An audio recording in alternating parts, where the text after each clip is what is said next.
Thank you. Thank you for the patience of all these hours that we've been here. I feel a bit guilty about talking even yet further.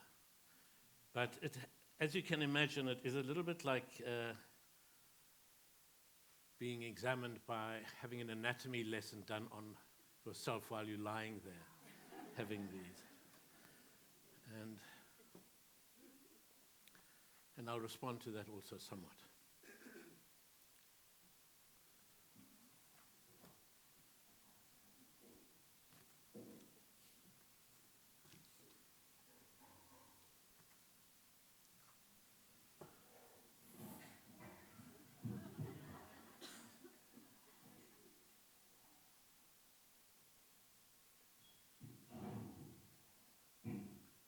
This is a lesson in anatomy. Here is a specimen euthanized upon the table for our consideration and analysis. Let us note the critical points. Eurocentrism,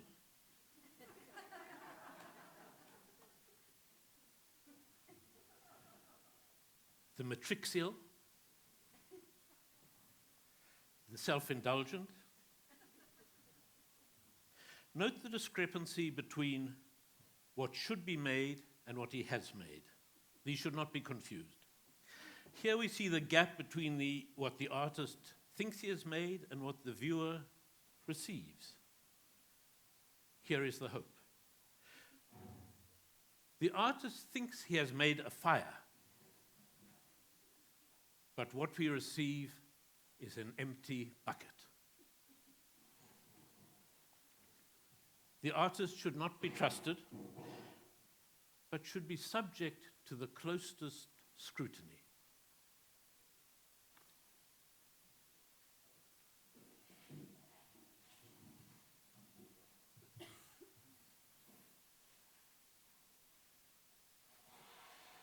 Here is shown the hidden form of the artwork, the structure against which we measure the artist. The 4 a.m. panic, rage, envy, greed. And from this angle, we can see the moral turpitude of the whole undertaking.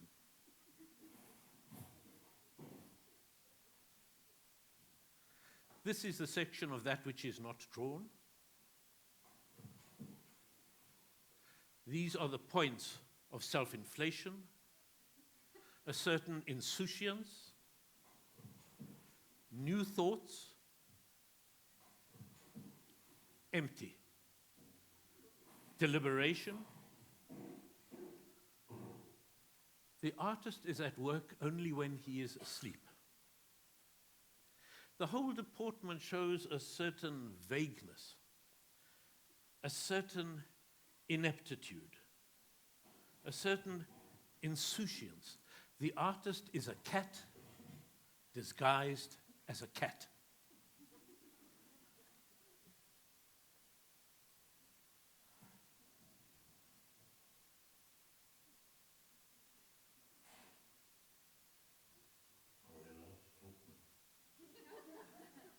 I don't think he's going to stop.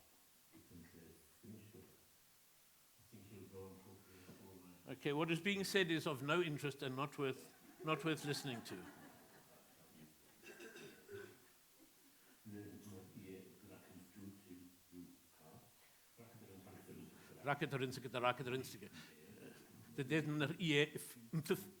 You can hear. There is nothing worth hearing about what the artist is saying.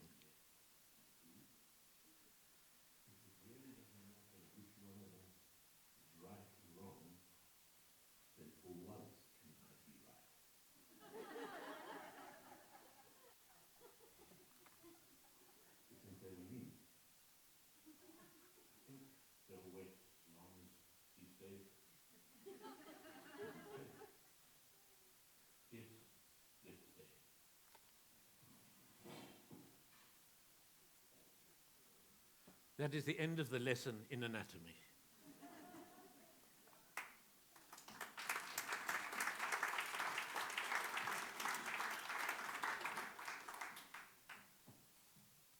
So I want to talk today about a project that I've still working on, although the first part of it is finished, a project called Waiting for the Sibyl. But as a preamble, there is the story of the merchant of Baghdad. And the merchant of Baghdad sends his servant out into the market. And in the market, the servant sees the figure of death, who calls him with his finger. And the servant, terrified, runs back to his master and says, "In the market today, I saw death." And the merchant says, "Here, take my fastest horse, gallop off to Samara and get to Samara." And the servant gallops off. And the merchant goes out, and in the street, he himself sees the figure of death. And he calls death over, and he says, "What were you doing terrifying my servant like that this morning?" And death says, "Well, I was astonished to see him myself, because I have an appointment with him this afternoon in Samara." So this is a project about the nature of fate and what we do to avoid or to find our fate. The project itself came as a result of an invitation from Rome Opera. And that invitation came out of a project that was done in 1968 by the American artist Alexander Calder, who made a kind of happening work called Work in Progress for the Rome Opera in 1968. And it consisted of his mobiles and turning and recorded electronic music by Italian composers. And this is a fragment of Calder's piece.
So this was the piece that he'd made 50 years ago, in which the Rome Opera wanted to revive. It's about 20 minutes long, the Calder.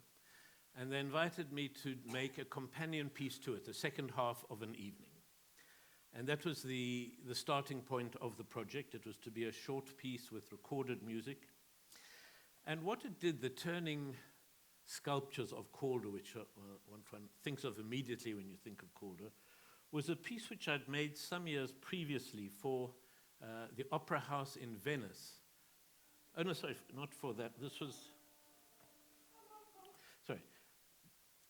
This should be in the next order, but the second thing it put me in mind of was this song which I'd written and made together with Philip Miller for a program called Paper Music, which was a concert of 17 songs and 17 films for Anne Messina singing here, and Joanna Dudley and Vincenzo Pasquiriello playing. And some of the songs were songs written to films that existed, and some were new films made for songs.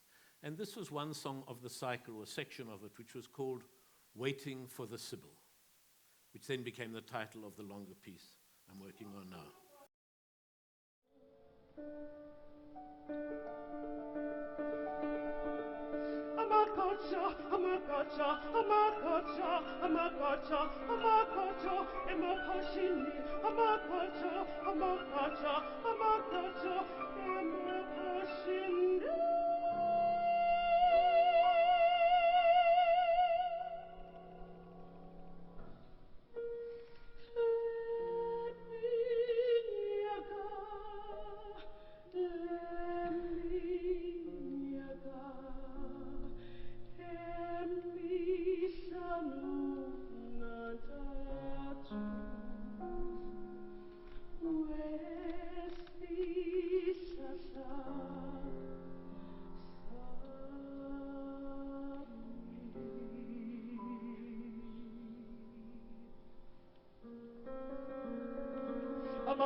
So that was one of the things that was going through my head with the invitation.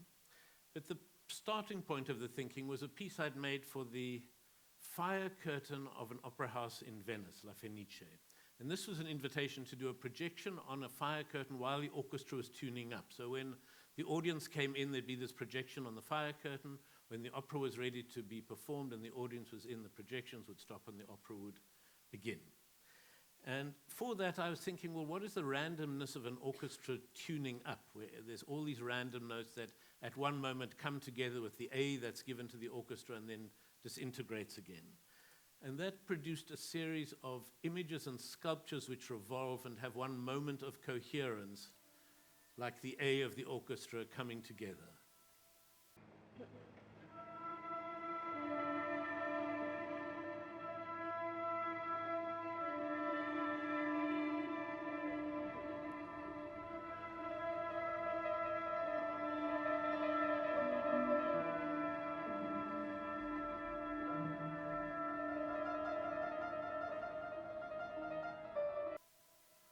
So it's not that when I made these, I had Alexander Calder's thoughts directly in my head, but having heard of the Calder project, this sculpture of mine came to. And so it's a kind of a mutual reflection, and can't say which came first. Thinking of Calder while making these? I don't think so. Although any turning sculpture must have Calder somewhere in their mind, sculpture that moves. And these are all about chaos having one moment of coherence and then dissolving back again into chaos. So they're kind of anti-sculptures, three-dimensional objects, but which only work as a two-dimensional image. So they're also about the work we do in constructing coherence from fragments.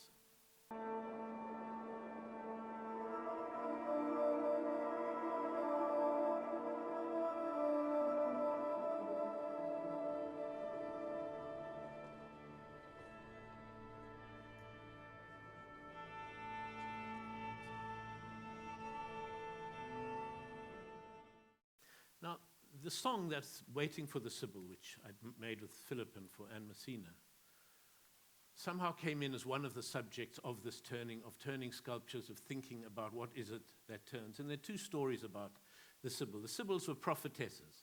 So there's a strong connection, although the ones I were referring to are specifically Greek prophetesses. There's also a very local tradition of women who foretell the future, who will go into a trance and have visions of what should be happening in the future. There are two stories of the Sibyl. The first main story was her agreement with Apollo that she could have eternal life. This is the Sibyl of Cumae, outside Naples. And when she wouldn't then sleep with Apollo as the recompense for granting her eternal life, he said, yes, but you understand I've granted you eternal life, but not eternal youth. And so she got older and older and older, till almost all that was left was her voice. And in the end, the boys of Cumae put her into a tiny amphora and hung the amphora from a branch of a tree. And if you put your ear to the amphora, you could just hear this ancient disembodied voice just saying, let me die, let me die, let me die. So that's the one story of the Sibyl, which I had not remembered when we were doing the project. And the other story is of the Sibyl living in her cave outside Naples. And in fact, you can still go and visit this cave where she used to live. It's got a door in front, but if you knock on the door next door, an old woman comes with a key and opens the cave of the Sibyl, and you can see the Sibyl in the suburbs of Naples. But you would go to the Sibyl with your questions about your future, about your life, and she would write your fate down on an oak leaf. And then you would come back to get your oak leaf from the pile of oak leaves at the mouth of her cave. But as you approached the oaks, as you approached the mouth of the cave, there would always be a breeze that would blow up, and all the leaves would swirl around, so you never knew if you were getting your fate or someone else's fate. And that's the key image that we were working with, in the sense of things that revolve and turn, like the Calder sculptures, these sheets of paper and things that can turn. And so this started to give something of the theme, that your fate knows even though you yourself can't know. You don't know what your fate knows about you. And the main part I'm talking about, I want to describe more, which relates to what we've been talking about earlier in the day, where trying to get behind the meaning of the work which is there. I'm not denying its existence, but the process through which it arrives is such an unmeaningful process, or so without prior knowledge of the meanings. And then it's in the process of making that you also discover both what you are making and the themes of it. And so I want to talk a bit about the workshop process that we went through to arrive at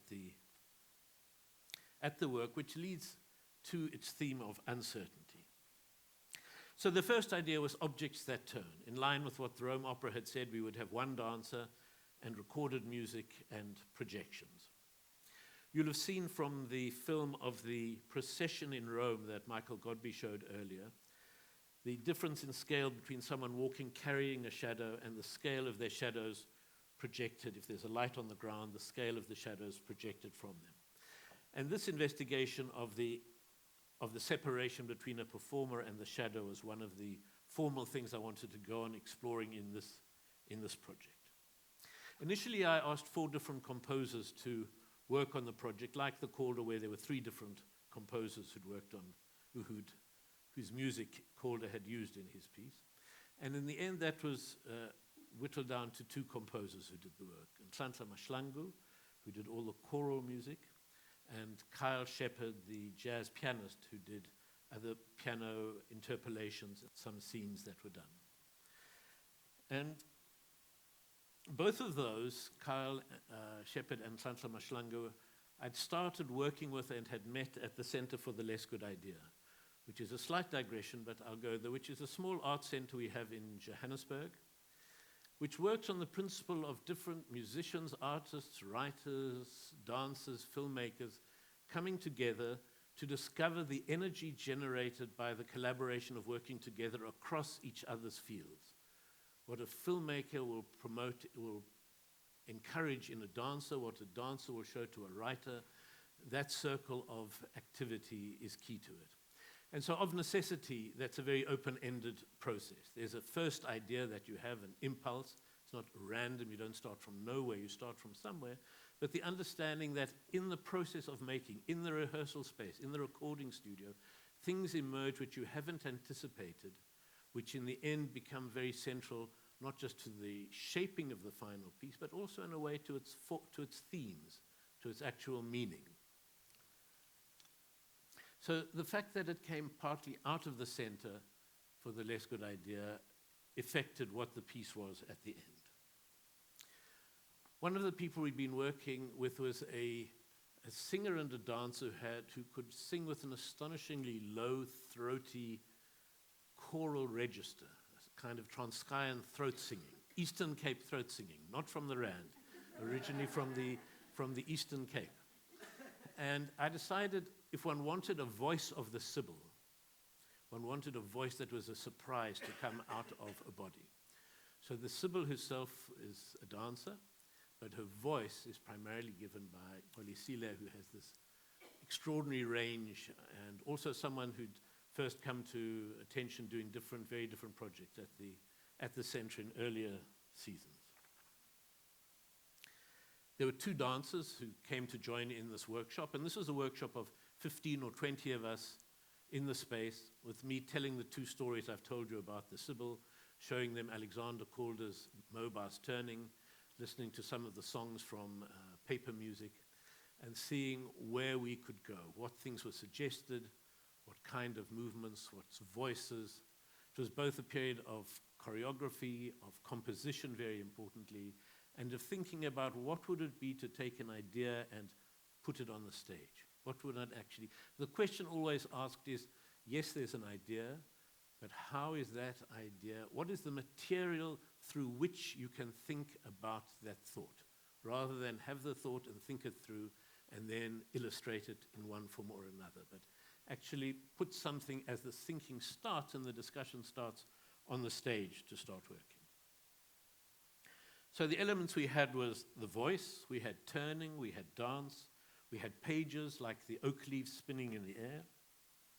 We listened to many different kinds of sounds, to Stockhausen, who in 1968, the year of Calder's piece, wrote Stimmung, which is a piece for 6 voices, and the whole piece happens on the overtones of B flat, the note of B flat. It's an hour. And we started by simply playing that, and then our 6 singers that Untitled had brought, copying those tones, and then we'd switch off the recording, and you couldn't hear that those tones had shifted, and then the work would begin. Then the work would become. Then all sorts of different rhythms, inflections, transformations happened, either suggested by Nhlanhla or by other singers themselves. So it starts with Stockhausen, but within 20 minutes, it's developed into a very different musical language as well.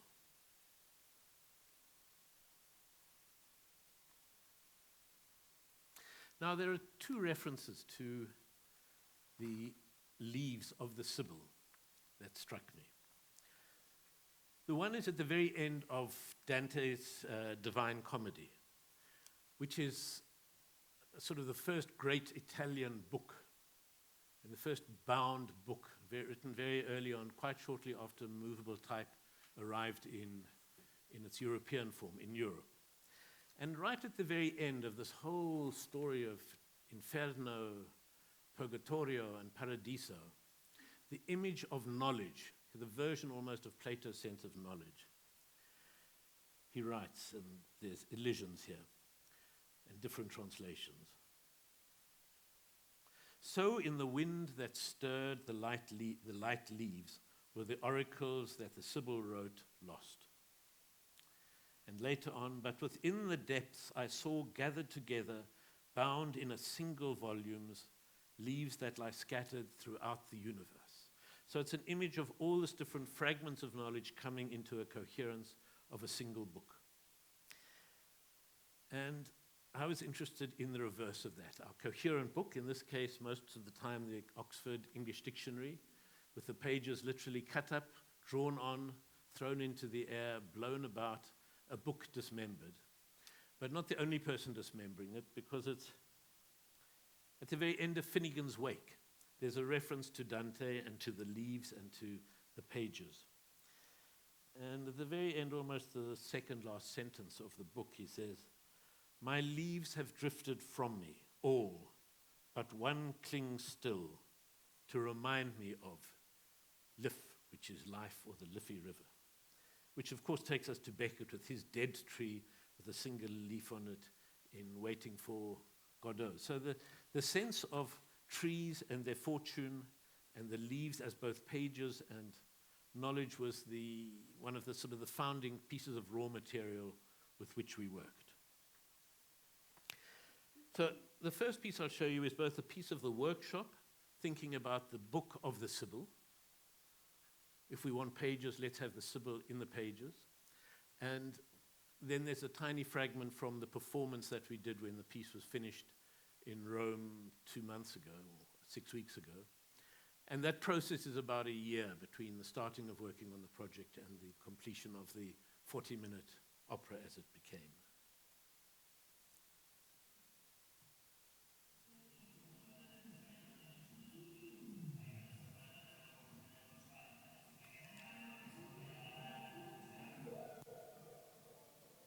So these were pages of a book that had already been drawn on another project entirely. It's always a question of taking fragments of projects that exist as raw material to test ideas out on. So this was a book that existed, and then it was eventually gradually, piece by piece, replaced with pages and drawings made specifically for the Sibyl project. And this is in the performance.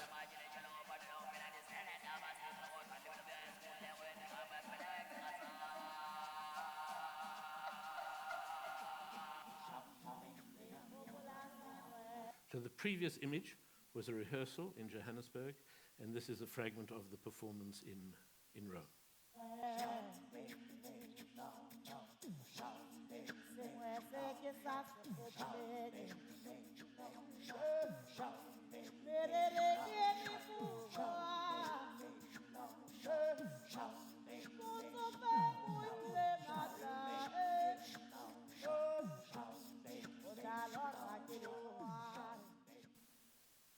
So that was one scene that we started gathering together.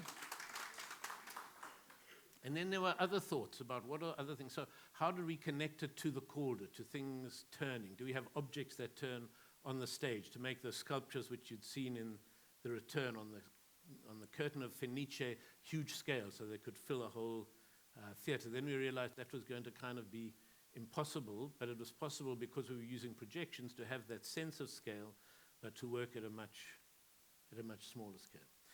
After the first workshop, I had to write to Rome and say, I know that you'd said this was going to be just with recorded music and just the one dancer. That's kind of the brief. But I'm sorry to say, in fact, we're going to have 6 singers and we're going to have 3 dancers. And that's the way it is. It's not possible to do it without the singers live on stage. We didn't have the pianist live on stage.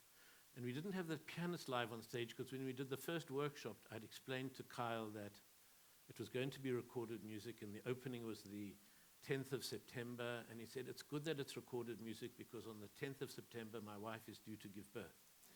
And true to the point, during our opening performance, his wife did give birth, so it was very good that he'd not taken the chance of her giving birth a week later and come to join us in Rome. But in future evocations, it most probably will be a live piano as well. So we wanted something that could mirror something of Calder's mobiles that were turning and shifting. And here our costume designer started the first workshop, trying to see what happens if one enlarges the clothes so that they start to have something of the scale and shape of Calder mobiles that are moving. And a different song. This is a song, in fact, which was about a war over peanuts in the north of the country, but which became one of the songs that was used.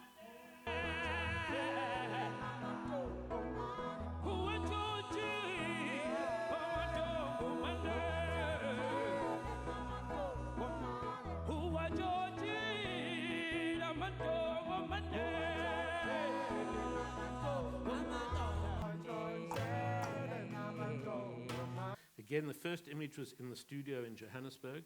The second image is a slightly larger space, I think. No, it's also in the same studio, where we could try to work with more height, and then the third extract is from the performers.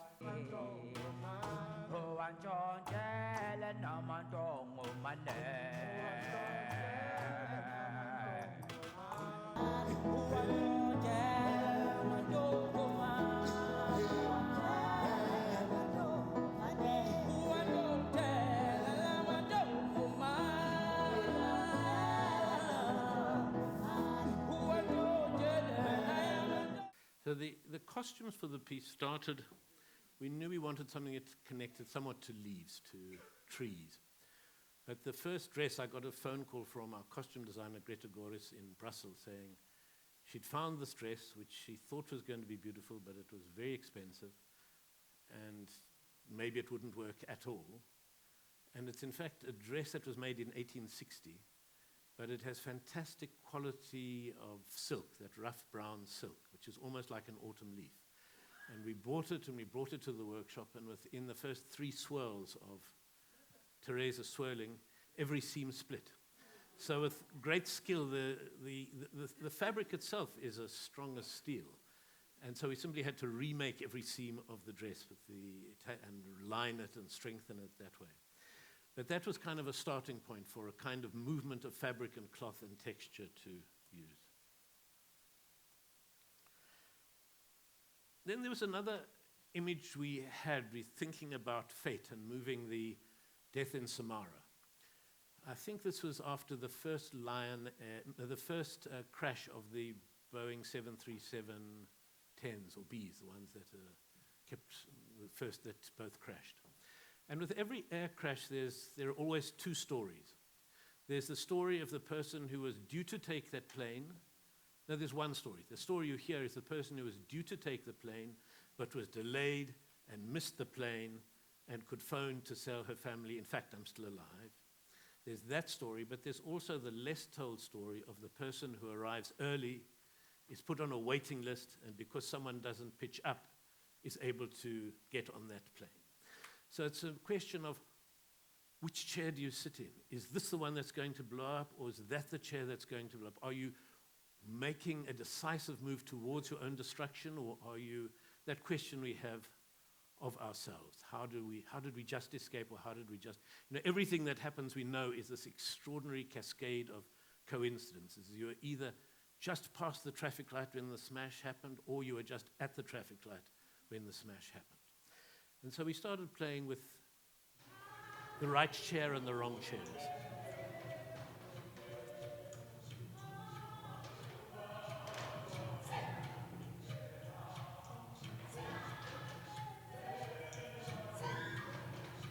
So literally, half an hour of people falling off chairs, or chairs being taken away. Reverse the other way. And this is the rehearsal. Go. Spread the chairs further apart. Where it turned into just a solo piece, or a duet for man and chairs. Further.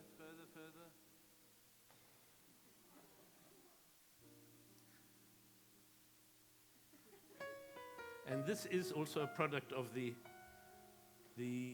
good fortune and the privilege of working in a studio for years with many people, that I could phone someone and I could say, we need a chair that can collapse when I tell it to.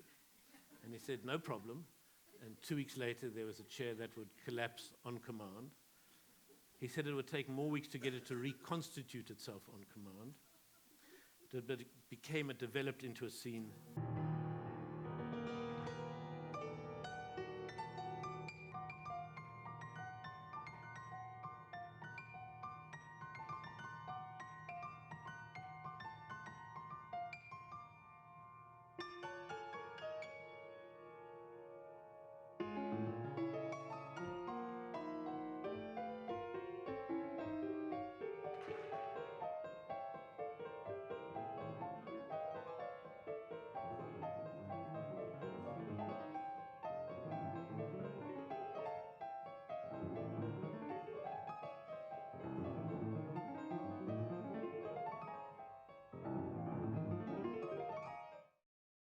There was one other scene which we thought of, which had to do with also pages that open, thinking of pages that open, and the kind of predictions that are made by Rorschach tests, in which people said we could tell your psychological type, what kind of person you were, by what you saw into ink blots as pages opened. So in the spirit of the early workshops, we said, well, let's just do a scene of Rorschach tests of ink blots, and this was the work of the ink blot scene, the Rorschach scene.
This first workshop, we had a list of about 6 scenes. The Sibyl in the book.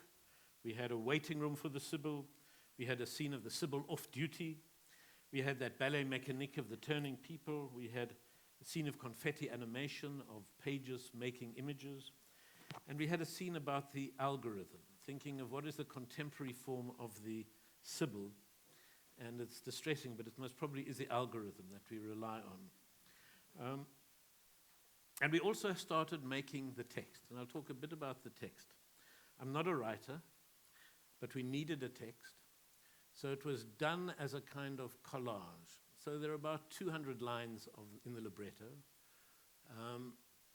of which I would say 50 are great lines, and none of those great lines are mine. They're all versions of translations of lines by great poems from Finland, Greece, Africa, Nigeria, many different parts of the world, and they were literally, and lines from a book of texts that I keep, and lines from Sol Plaatje's collection of Tswana proverbs from 1913.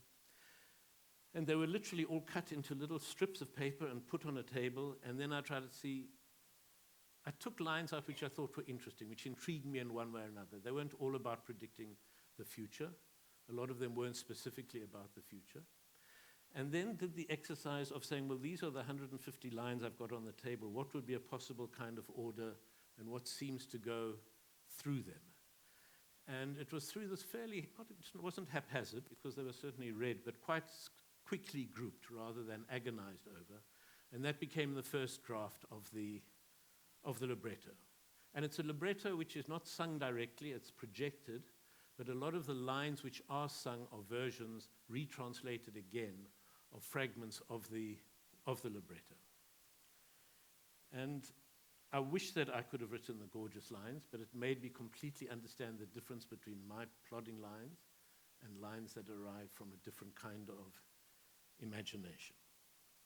And then we had the scene of the algorithm. Now, as we know, algorithms are kind of what start to predict our future. It's obviously weather. We know that we look on our phones to see what the weather will be, and that's now a series of very complex computer calculations what the weather will be. But also in other ways, we understand in the kind of the incipient totalitarianism of the algorithm. Because it takes an average of actions and responses throughout an ever-increasing data set and then pushes every individual into the answer of that analysis of huge statistical numbers. So, for example, one of the things I discovered was that if you use, in a bank application, an application for a bank loan, if you use the word God, promise, and family, you will not get a bank loan. Because statistically, people who promise on their children's lives that they'll repay it, as God is my witness, don't repay the loans. If you use the word university and 3 other 4-syllable or more words, you will get a bank loan, because statistically, those people. So it's about the terror of that way of being treated in the world. And we worked a short scene, an in-between scene. It was too depressing to do a long scene about the algorithm. We needed a voice for the algorithm. So in this version, we've used my voice. There's now huge opposition from members of the company saying, we must change it, and 1 or 2 who say, no, it's allowed to stay. But I suspect I won't have, my way would be to have a new person. But Kyle, the composer, for some reason, wanted it this way. The machine will never toy or dance the Charleston. You have been swindled. Heaven is talking in a foreign tongue. The radio is faithful to the megahertz. Wait once again for better gods. Wait once again for better people. So after these workshop periods, we had a second workshop and then a 3-day period of rehearsal in Rome, and then the performance, during which time the music had been refined, had been re-recorded, and it became the final piece. And I suppose the piece in the end has to do with the basic questions of fate, about how we take our chances and how evasive action is often what meets the vital strike, and how through indolence or elegance we do the work of fate for it, and how we know what will happen and we are still amazed when it does. And I'm going to finish by showing you an in-progress work, which is a film coming out of the pages of the Sibyl in the book. So there's still drawings to be done, there's editing to be done, but it gives you a sense of the logic of the piece, of that section of it. And that will be the end.